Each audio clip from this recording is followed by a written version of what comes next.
포켓몬 레전드 ZA가 출시가 됐습니다. 특히나 이번 작에서는 턴제 전투 시스템이 사실상 삭제된 것으로 보여지고 있어요. 왜 이번 레전드 타이틀에서 제거했을지 이 부분이 좀 궁금해서 오늘 출장면에게 이유를 물어보도록 하겠습니다. 이유가 뭘까요? 일단 이번 작품이 외전작인 거를 미리 기존에 좀 깔아두고 가야 될 것 같습니다. 사실 포켓몬 시리즈가 생각보다 외전작이 정말 많이 나왔습니다. 그렇죠. 네, 장르도 굉장히 다양하게 나왔었고 과거에 카드 게임부터 시작해서 핀볼도 있었고요. 혹은 아예 RPG로 등장한 적도 있었고 최근에 이제 공개됐었던 포코피아 같은 경우에도 다른 장르로 등장을 하게 되는 거죠. 하지만 최근에 나왔던 외전작들의 트렌드 이런 것들을 좀 보자고 하면은 본가 시리즈의 이 턴제 전투 스타일을 조금씩 변화시켜 나가려고 하는 그런 시스템 도입의 테스트베드나 약간 베타 테스트 같은 느낌으로서 게임을 이제 출시하는 경우도 많이 보이고 있거든요. 대표적으로 이번 레전즈 타이틀이 그렇습니다. 같은 레전즈 타이틀을 달고 나왔었던 이전작이죠. 아르세우스 같은 경우에 처음으로 이제 필드 액션을 이제 가지고 들어오면서 네. 원래 게임 내에서 모든 것들이 다 턴제 전투로 이루어졌어야 했는데 포켓몬의 포획부터 시작해서 뭐 노가다도 마찬가지고요. 근데 이 부분을 필드 액션을 도입함으로써 일부 좀 덜어내는 모습들도 좀 보여주기도 했었거든요. 그리고 이제 야생 포켓몬과 조우하던 그런 랜덤 인카운터 시스템 전통이죠. 클래식이죠. 이 랜덤 인카운터 시스템도 스위치 첫 작품이었던 렛츠고부터 심볼 인카운터로 변경이 되는 모습들도 있었습니다. 그래서 사실 포켓몬스터 시리즈 이야기를 하면 매번 나오는 뭐 기술력이나 완성도 이런 것들은 좀 차치하고 기획적인 단계에서 이런 외전격 작품들을 최근에 좀 잘 활용하고 있는 듯한 모습들도 좀 보인다라고 말씀을 드리면 좋을 것 같아요. 턴제 전투에 대한 호불호는 있을 수 있겠지만 포켓몬 IP 자체가 왜 기존의 턴제 전투 시스템을 이렇게 외전작을 통해서 바꾸려고 하는지 저희가 좀 궁금하긴 합니다. 엄밀히 말해서 이 턴제 전투를 버린 거나 완전히 바꾼다기보다는 이게 너무 게임이 오래되고 좀 나쁘게 말하면은 너무 고여버렸어요. 고였다. 네, 그러다 보니까 이 게임이 갖고 있는 턴제 전투의 그 비중, 가중치를 좀 덜어내고자 하는 게 아닌가라고 개인적으로 좀 생각이 드는데요. 아까 말씀드렸던 것처럼 이 필드 액션, 레전드 시리즈의 필드 액션이 도입됨에 따라서 원래는 전부 다 턴제 전투로 진행되어 있었던 모든 이제 사건들이나 기믹들이 필드 액션으로 대체가 될 수 있는 부분들이 있단 말이죠. 그런 식으로 조금씩 이제 덜어내고자 하는 시도가 보인다라고 개인적으로 좀 생각이 드는데 기존 포켓몬스터 턴제 전투 스타일은 굉장히 심플하고 간단하죠. 사실 UI만 다를 뿐이지 드래곤 퀘스트 초창기랑 다를 바가 없어요. 야, 여기 또 득해가 나오니까. 근데 맞아. 그러니까 굉장히 심플하고 좋게 말하면은 이거는 굉장히 익히기 쉬운 상태인 거죠. 기술 4개 중에 하나를 선택한다든지 아이템을 사용한다든지 혹은 턴을 소비해서 이제 포켓몬을 교체한다든지 하는 수준이란 말이죠. 되게 직관적이죠. 그렇죠. 예. 그러다 보니까 갑자기 본가에서 장르를 바꿀 수는 없어요. 하지만 쌓여있는 문제점들이 있기 때문에 이 부분들을 좀 개선해고자 하는 건데 일단 포켓몬의 주요 타겟 연령층을 좀 생각을 해본다고 하면은 개발사인 게임 프리크가 지금까지는 스토리를 미는 데 필요한 전투 난이도를 쉽게 만드는 걸로 유지를 해오고 있었단 말이죠. 대신에 각 버전마다 각 후속작마다 유저가 느낄 수 있는 특장점을 좀 부여를 했어요. 그게 이제 제트기술이나 메가지나나 뭐 다이맥스나 테라스탈 같은 것들이 이제 대표적인 예시라고 개인적으로 좀 생각이 들고 쉬운 부분은 쉬운 부분대로 두는 대신에 어려운 부분들을 만들기 시작하는 거죠. 즉 배틀의 엔드 컨텐츠를 만들기 시작합니다. 그리고 이 부분을 강화하기 시작해요. 대표적으로 배틀타워라는 게 있었고 랭크 시스템이 있습니다. 랭크가 있어요? 네, 랭크 배틀이 있어요. 네. 그리고 이 랭크 배틀은 이제 유저들을 위한 거라고 하면은 이 유저들 이상으로 본다고 하면은 포켓몬 대회가 있잖아요. 그쵸. 그렇죠. 이 대회에서 사용되는 포켓몬들은 우리가 그냥 스토리를 밀면서 사용하는 포켓몬들과는 완전 태생지 다른 거죠. 이 실전용 포켓몬을 만들기 위한 단계가 좀 많았을 땐 얼마나 많았는지를 간단하게 좀 말씀을 드리면은 이 포켓몬이 피카츄하고 리자몽은 스탯이 같을 순 없잖아요. 그렇죠. 그렇죠? 이걸 종족치라고 표현합니다. 그리고 같은 피카츄도 어떤 애는 스피드가 빠르고 어떤 애는 공격력이 높아요. 이걸 개체별로 다르다 그래서 개체치라고 합니다.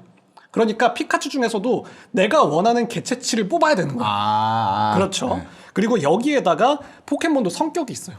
성격이 있어? 25가지의 성격이 있습니다. 진짜? 포켓몬이? 네. MBTI 같은 뭐 그렇죠. 그런 게 있는 거예요? 그래서 성격마다 어떤 성격을 가지고 있느냐에 따라서 특정 스탯이 1.1배까지 보정이 붙고요. 포켓몬에서 그런 게 있었어, 포켓몬에? 그렇죠. 예. 그리고 어떤 스탯은 0.9배로 떨어집니다. 이렇게 해서 내가 원하는 스탯을 포켓몬에 맞춰서 개체 값을 잘 맞는 애를 성격까지 맞춰서 뽑고 그리고 이 보정치라고 말씀을 드렸잖아요. 스탯을 유저가 보정해 줄 수가 있어요. 이걸 기초 포인트라고 표현을 하고 과거에는 노력치라고 표현을 했었는데 어떤 포켓몬을 사냥하느냐에 따라서 혹은 어떤 것을 먹였느냐에 따라서 또 스탯이 달라져요. 이게 스토리만 밀 때는 큰 상관은 없는데 전혀 상관없죠. 하이엔드로 가면 갈수록 이 차이가 그쵸. 엄청 크게 나는 거잖아요. 왜냐하면 스탯 자체가 어쨌든 세 자릿수 이상이기 때문에 1.1배라고 하더라도 굉장히 스탯 값이 차이가 크고 스피드 같은 경우에는 1의 차이로 인해서 선공이냐 후공이 달라지죠. 그치. 턴제니까. 그렇죠. 네. 뭐 이런 것들과 포함해서 포켓몬에게 또 아이템을 또 장착시킬 수가 있거든요. 이 아이템도 온갖 기믹들이 붙어있기 때문에 또 다르고 4개의 기술 배치를 어떻게 하느냐에 따라서 포켓몬에 대한 어떤 배틀에 대한 전략성이 굉장히 좀 다양해지는 모습들을 많이 보여주고 있었어요. 근데 이렇게 말씀을 드렸던 것처럼 실전 포켓몬 하나를 만드는 데에도 굉장히 좀 귀찮은 작업들이 많이 들어간단 말이죠. 그래서 보니까 문제점들이 조금씩 생기게 되는데 뭐 당연히 밸런스에 대한 문제는 당연하고요. 포켓몬이 이제 1000종이 넘어갔으니까요. 거기에 더해서 유저나 심지어 선수들조차도 에디트 같은 것들을 사용해서 비공식적인 방법으로 포켓몬을 육성해서 대회에 출전하는 사례가 발생하기 시작합니다. 그래서 이거에 대한 갑론을박이 유저들과 게임사에 대한 첨예한 대립이 있었거든요. 그리고 가장 궁극적으로 이렇게 어려워지고 딥해지다 보니까 그냥 랭크 배틀 시스템 자체를 즐기는 유저 수도 많이 줄었어요. 그렇겠죠. 네. 물론 이런 육성 과정에 불필요한 부분들은 최근 작품을 들어오면서 많이 개선이 되기는 하고 점점 더 쉬워지긴 했습니다. 하지만 이런 이야기들은 사실 일부 사례를 제가 예시를 들었을 뿐이고 유저들 입장에서는 일단 턴지 전투라는 것 자체가 트렌드에 맞는 스타일은 아니거든요. 인정하고 싶지 않지만 네. 사실이죠. 예. 그러다 보니까 턴제 전투를 아예 바꿀 수는 없지만 개선은 필요하다, 체질 개선은 필요하다라고 게임사에서도 지속적으로 좀 느끼지 않았을까라고 개인적으로 좀 생각을 하고 있습니다. 그래서 이번 레전드 시리즈를 통해서 아르세우스도 그렇고 이번 ZA도 그렇고 필드 액션을 지속적으로 좀 도입하고 더 적극적으로 활용하려고 하는 그런 모습들이 보이지 않았나라고 생각을 하고요. 26년에 등장하는 챔피언스라는 게임도 또 준비가 되어 있거든요. 이 게임 같은 경우에는 아까 말씀드렸던 약간 딥한 PVP 파트 이 부분을 아예 떼내는 거예요.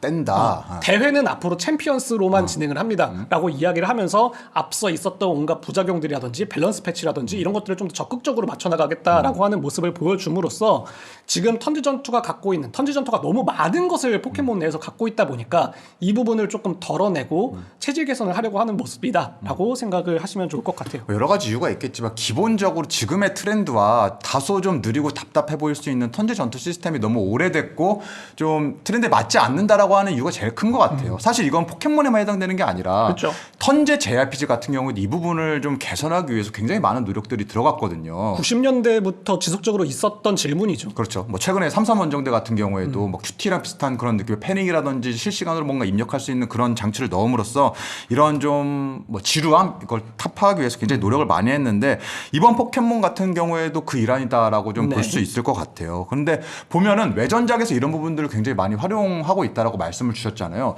특히 스위치 세대로 포켓몬이 넘어오면서 이렇게 외전작을 활용해가지고 시도를 하는 케이스들이 점점 좀 늘어나고 있는 것 같아요. 맞습니다. 실제로 근 10년 이내에 굉장히 이런 외전작들이 좀 실험적인 목적성을 명확하게 갖고 나오는 느낌이 있거든요. 그러니까 2016년에 포켓몬 고 열풍이 있었잖아요. 그런데 이 포켓몬 고가 2016년에 나왔지만 국내는 2017년에 런칭이 됐었거든요. 그리고 18년 11월에 포켓몬스터 레츠고 피카츄 EV가 등장을 했는데 이 작품이 96년도에 등장했었던 포켓몬스터 1세대의 리메이크거든요. 리메이크. 네. 사실상 외전격으로 봐도 무방할 것 같은데 이 작품이 포켓몬 고를 대놓고 콘솔로 데려오려고 하는 맞아요. 예. 그런 모습을 보여줬단 말이죠. 포켓몬 고의 어떤 포획 스타일부터 심볼인 카운터를 가져와서 적용하는 모습들도 있었고요. 그리고 1세대 게임을 리메이크 함으로써 성인이 된 유저들을 이제는 자녀들과 함께 즐겨라 라고 하면서 난이도를 쉽게 만드는 그런 모습들도 많이 보여줬습니다. 작품 자체의 호불호는 둘째치고 제가 이야기하고 싶은 건 어쨌든 목적성이 명확했던 작품이었다. 그리고 여기서 시도되었던 여러 가지 기믹들이 이후에 나왔던 소드 실드에 실제로 적용이 됐다라는 사실을 말씀을 드리고 싶었던 건데 레전드 아르세우스 같은 경우에도 비선형적 필드의 구조라든지 필드 액션을 들고 와서 적용을 시켜본 다음에 그 다음 작품이었던 스칼렛 바이올렛에 실제로 또 거기에 적용이 됐었죠.